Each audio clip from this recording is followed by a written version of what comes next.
And I ask you to remember the context in which you exist. Yeah, I did that.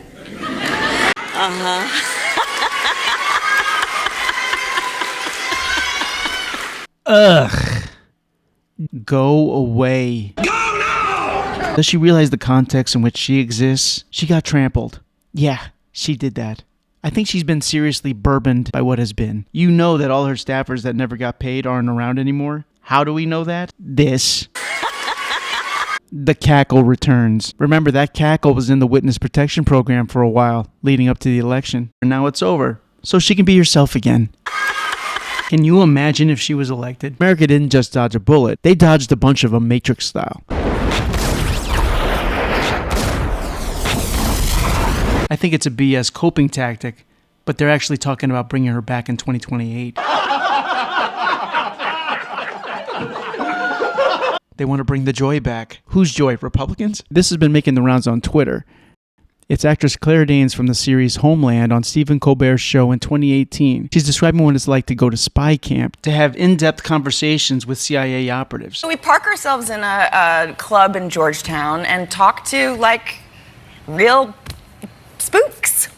And, you know, people in the intelligence community and the State Department and journalists and people who really... What do they tell you that, like, what's the most surprising thing that they've told you about their jobs or something you would need to know from there? Look at this key moment here where Claire Danes nearly spills it all about the collusion between the intelligence community and journalists against the Trump administration. And Stephen Colbert freaks out to interrupt. But this year it was all about, you know, the distrust between the administration and the intelligence world. And the intelligence community was suddenly kind of allying itself with journalists. Look at the hands flying in. Which usually they're not. How long ago did you start shooting this season? What's going through Colbert's mind? Whoa! Whoa!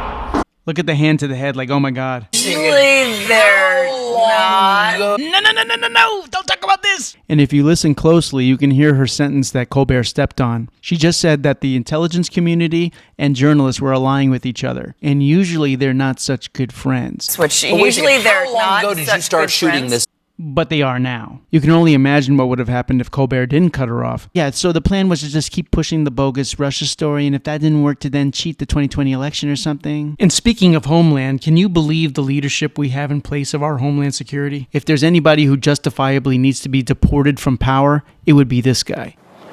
The border is closed. The border is secure. It is so necessary to get this guy out. Alejandro Mayorkas has been in full denial about a deliberate, enabled invasion of the country for years because he designed it. He's the architect of DACA, the Dreamer Act. And that people are seeing drones, and I want to assure the American public. Every time this guy gives assurances, I just think one thing.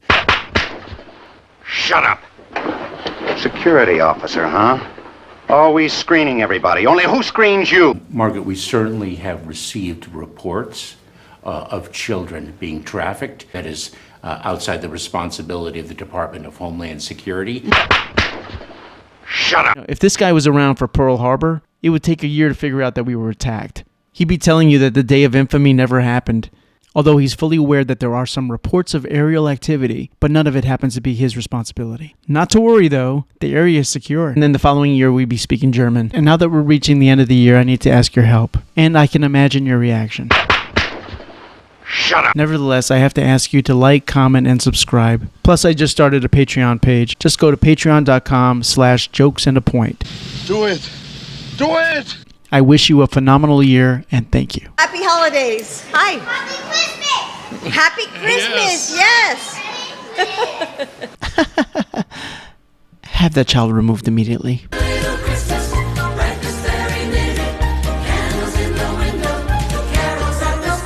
Ugh. I'm so happy to say no more Dr. Jill and her Christmas interpretations, which is all about diminishing the Christmas part and highlighting political messaging instead. Particularly woke stuff. What is with the left and Christmas anyway? It's Christmas Eve. I'm at the bar. The right hates this. Jingle bells, jingle all the way. Hey! And not a man in sight. 'Twas the night before Christmas, and all through the house, not a creature was stirring, except for the childless leftist sobbing cat lady. Man, look at that face. That is not the face of happy decisions. How dare we speak Merry Christmas? How dare we? Well, guess what? We're saying Merry Christmas again. I do wish everyone a Merry Christmas. Hopeful that things will get better, although there's still a lot of poison out there. For instance, it's Christmas in New York, where you see the lighting of the tree and people. That's right, an illegal alien surprise set a woman on fire watching her burn to death. Absolutely horrific. And another woman got stabbed in the throat at Grand Central. But then there's this woman, Kathy Hochul, congratulating herself for restoring transit safety. So you notice the Democrat lies dovetailing nicely. Border is secure and the subway is safe. A woman is torched to death and the rest of the public is gaslit. Everybody agreed, and then it was blown up by Elon Musk, who apparently has become the fourth branch of government. The latest attack from the left is blasting Elon Musk for objecting to the 1,500-page continuing resolution on a budget. The typical Republican resistance would have had those 1,500 pages go down to 1,450. Instead, Musk did his part to cut it down to around 100. Personally, I think this is exactly what the country wants. No more passing the bill to find out what's in it stuff. You have to pass the bill so that you can find out what is in it. So now the Democrats are calling him President Musk, as if we haven't heard this kind of attack before. Remember a while ago Trump was supposed to be Putin's puppet? That turned out to be BS, so now the left is just going, well, we'll just switch to a new guy. We know from the Wall Street Journal that Biden wasn't even in charge from the beginning. But did we really need the Wall Street Journal to tell us? The Easter Bunny told us. And Dr. Jill told us. Biden was never in charge. And look who ended the Biden presidency. No, not him. It was him. George Clooney. No actor has had this kind of impact on a presidency since John Wilkes Booth. When exactly in history has a celebrity had that kind of power?